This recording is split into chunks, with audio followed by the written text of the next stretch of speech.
먼저 본문 말씀을 봉독하겠습니다. 바울이 온 이태를 자기 셋집에 머물면서 자기에게 오는 사람을 다 영접하고 하나님의 나라를 전파하며 주 예수 그리스도에 관한 모든 것을 담대하게 거침없이 가르치더라. 지난주 대구 지역에 감염병이 급작스럽게 확산하는 바람에 참 많은 어려움을 겪고 있습니다.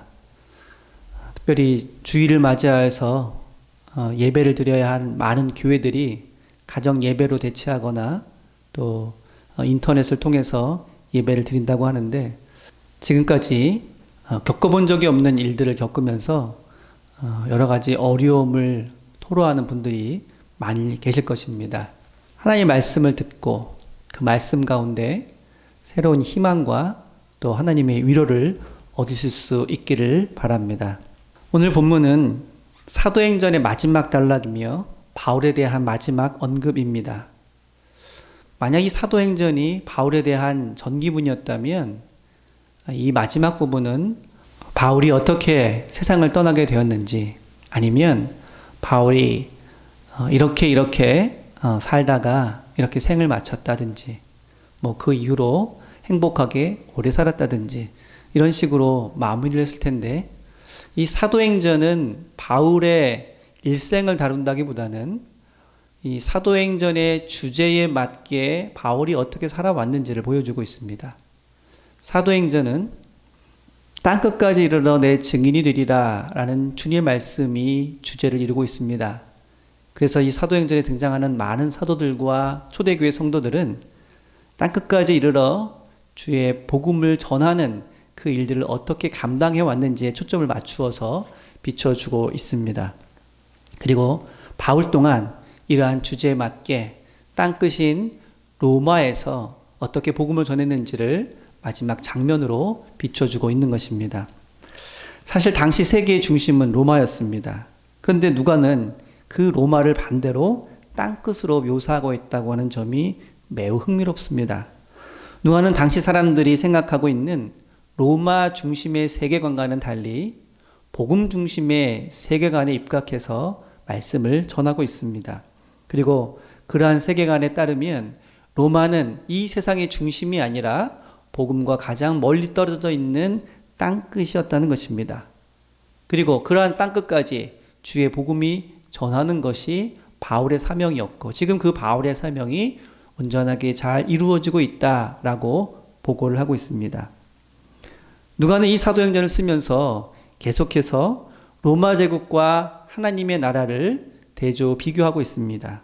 그리고 세상의 왕인 로마 황제와 진정한 이 땅의 왕이신 예수 그리스도의 모습을 비교하면서 설명을 해왔습니다. 그리고 이제 그 바울의 마지막 행적도 실제 바울이 겪고 있는 죄수라고 하는 신분과는 전혀 다른 모습으로 지금 그려내고 있는 것입니다. 지금이야 기독교가 세계적인 종교가 되었지만 이 당시만 해도 이 초대교회는 언제 사라질지도 모르는 매우 미약한 그러한 분파에 지나지 않았습니다. 예수님께서 십자가에 달려 돌아가실 때도, 그리고 제자들이 뿔뿔이 흩어질 때도, 그리고 초대교회 성도들이 가는 곳마다 핍박을 받고 박해를 받을 때만 해도, 그리고 많은 사도들이 죽임을 당하거나 순교를 당할 때만 해도 이 기독교의 복음은 이렇게 전 세상에 널리 퍼지게 될 줄은 아무도 기대할 수도 없는 그런 상황이었습니다. 사도행전의 이야기는 바로 그러한 열악한 상태에 있었던 기독교의 모습을 그대로 보여주고 있습니다. 하지만 이야기가 끝나는 28장에서는 그 당시 로마 제국의 중심지라고 할 수 있는 로마에서 바울이 담대하게 거침없이 복음을 전하고 있다고 전함으로 인해서 많은 사람들이 생각했던 것과는 달리 복음이 오히려 로마 제국을 정복해 가고 있다는 방식으로 지금 이야기를 하고 있습니다. 누가는 당시 전 세계를 지배하고 있었던 로마는 복음에 의해서 정복되어 가고 있다는 것을 보여주고자 했던 것입니다. 그렇게 해석할 수 있는 단서가 본문에 나오는 담대하고 거침없이라는 말입니다. 그 당시 담대하고 거침없이라는 말이 가장 잘 어울리는 모습은 어디에서 찾아볼 수 있겠습니까? 바로 로마 군대일 것입니다. 당시 로마 군대는 로마가 전 유럽과 아시아와 아프리카에 이르는 대제국을 건설하는 데 있어서 결정적인 역할을 한 요소입니다. 천하무적인 로마 군대는 어딜 가나 담대하고 거침없는 모습이었을 것입니다. 마가복음 5장과 누가복음 8장에 보면 로마 군단의 명칭인 레기온이 등장합니다. 이 레기온을 군대의 귀신으로 표현하면서 아무도 그 레기온을 제어할 수 없었다라고 이야기를 하고 있습니다. 그야말로 담대하고 거침없는 로마 군대의 모습을 비유적으로 보여주고 있는 것입니다. 하지만 그러면서도 그 담대하고 거침없는 로마 군대가 예수 그리스도 앞에서는 꼼짝 못하고 순종하는 모습으로 그려 나가고 있습니다.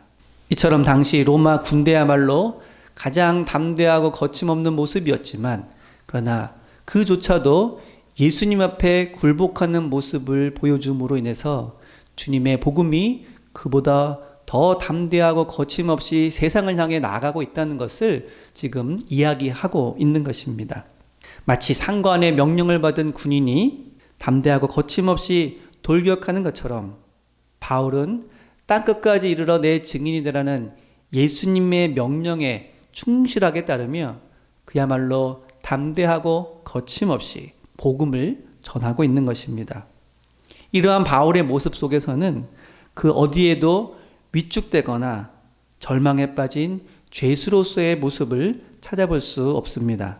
바울이 직면하고 있는 현실은 비록 죄수로서 자유가 제한되고 후에는 순교를 당하게 되는 무거운 상황이었지만 성경은 그러한 바울이 주님이 주신 복음 전파의 사명을 감당함에 있어서는 담대하고 거침이 없었다고 마치 로마 군대가 전 세상을 정복해 나가는 것처럼 복음을 가지고 로마 제국을 정복해 나가고 있다고 이야기하고자 했던 것입니다. 어쩌면 이것이 신앙인의 모습일 것입니다. 신앙인들은 비록 세상적으로는 연약하기도 하고 부족하기도 하지만 복음을 가지고 세상을 향해 담대하고 거침없이 나아가 온 세상 가운데 그 믿음을 전파하며 그 믿음대로 살아가는 모습이어야 하기 때문입니다. 당시 초대교회는 분명 바울이 당했던 것 같은 고난과 박해에 직면해 있었습니다. 하지만 누가는 바울의 모습을 조명하면서 그러한 환경 속에서도 절망하지 않고 담대하게 복음을 전하는 초대교회가 되어달라고 권면하는 것입니다. 사도행전 곳곳에서 바울과 그 일행들은 복음을 전할 때 전혀 위축되지도 전혀 주저하지도 않고 담대하게 그 복음을 전하였다라고 고백을 하고 있습니다.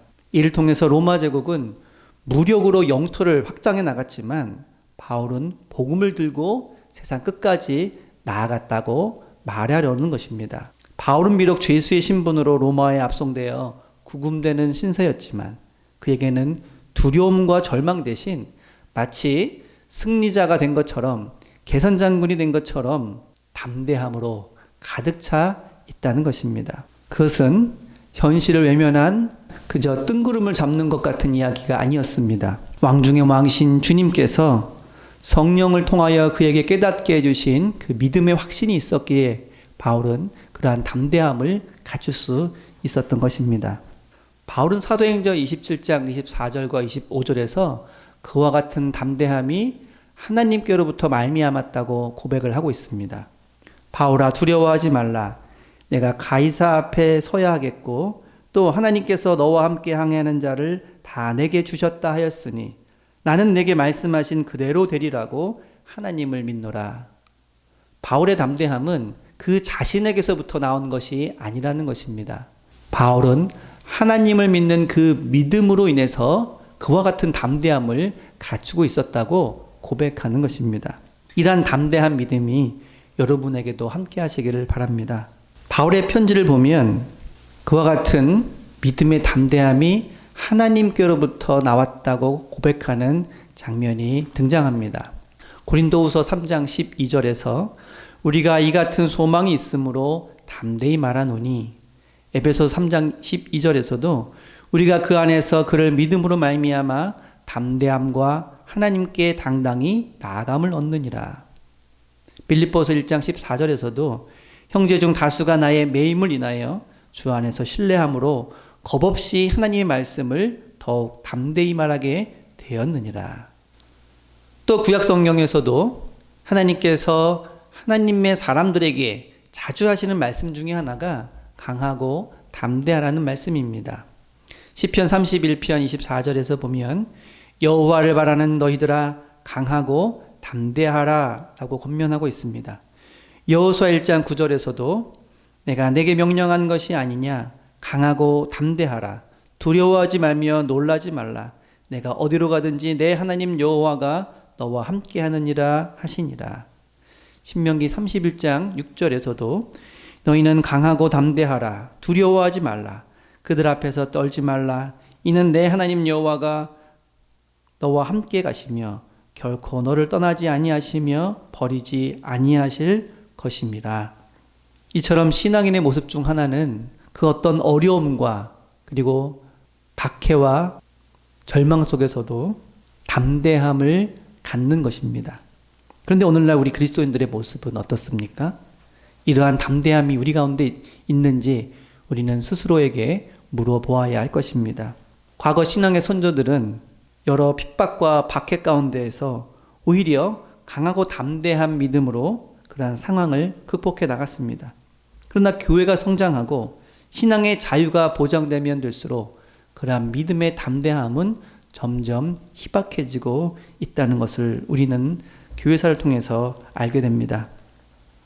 점점 사람들은 현실의 안락함과 편리함에 순응해 나가면서 믿음을 위한 희생과 고난을 받을 필요가 없어지게 됩니다.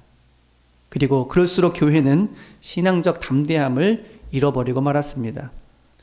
급기야 오늘날에는 교회의 성장의 시대가 끝나고 교인이 줄어들면서 조금씩 패배주의적인 모습에 빠져들고 말았습니다.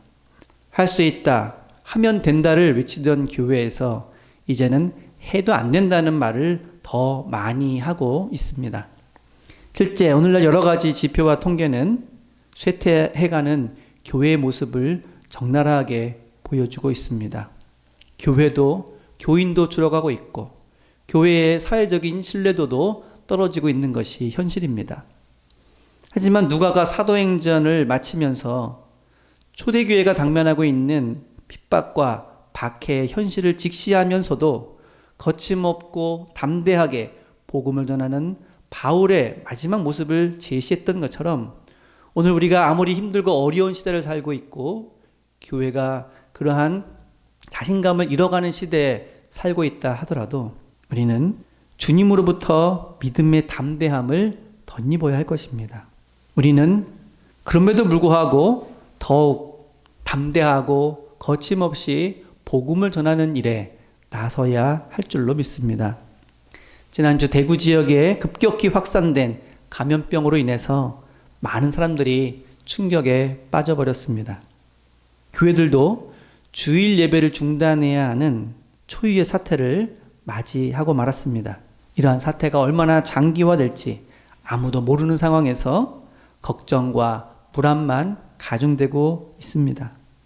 하지만 우리는 로마에서 죄수 신분으로 있었던 바울이 오히려 그 기간 동안 담대하고 거침없이 복음을 전하는 기회로 삼았던 것처럼 불안하고 두려운 시간들을 그저 두려워하고 불안하는 것으로만 채워서는 안 될 것입니다. 오히려 이러한 시간 동안 서로를 위로하고 또 서로를 위해서 기도하는 그러한 모습으로 삼아야 할 줄로 믿습니다. 모두가 두려움과 불안함에 빠져 있을 때에, 모두가 남을 탓하느라고 에너지를 소비하고 있을 때에 우리 교회의 성도들은 그동안 무관심했던 교우들과 그리고 이웃들을 위해서 기도하며 그들의 안부를 묻고 안전을 위해서 할 수 있는 일들을 감당하는 그러한 시간들이 될 수 있기를 바랍니다.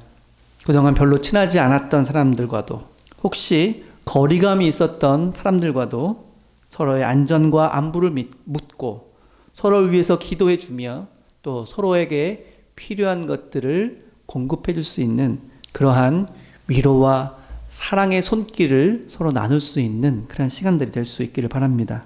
어쩌면 그러한 모습이 담대하고 거침없이 복음을 전했던 바울을 본받아 더욱 적극적으로 믿음을 실천할 수 있는 길이 될 수도 있을 것입니다. 돌아보면 우리의 가정이나 교회나 우리는 참으로 많이 넘어지기도 하고 여러 가지 어려움에 처하기도 합니다. 하지만 삶의 가장 큰 영예는 넘어지지 않는 것이 아니라 넘어질 때마다 다시 일어나는 데 있다는 말도 있습니다. 우리는 어떤 고난과 환난 중에서도 우리를 다시 일으켜 세워주시는 주님이 우리와 함께 하심을 믿습니다. 그리고 그 믿음으로 함께 어려움을 겪는 우리의 교우들과 이웃들을 위해서 위로하며 돕는 그러한 손길을 펼쳐야 할 줄로 믿습니다. 우리는 그 어떤 고난과 환난 중에서도 주님이 우리와 함께 하시기에 그리고 함께 어려움을 겪고 서로 위로해주는 교우들이 있기에 그리고 이웃들이 있기에 오늘도 담대하고 거침없이 우리에게 주어진 길을 걸어가게 될 줄로 믿습니다.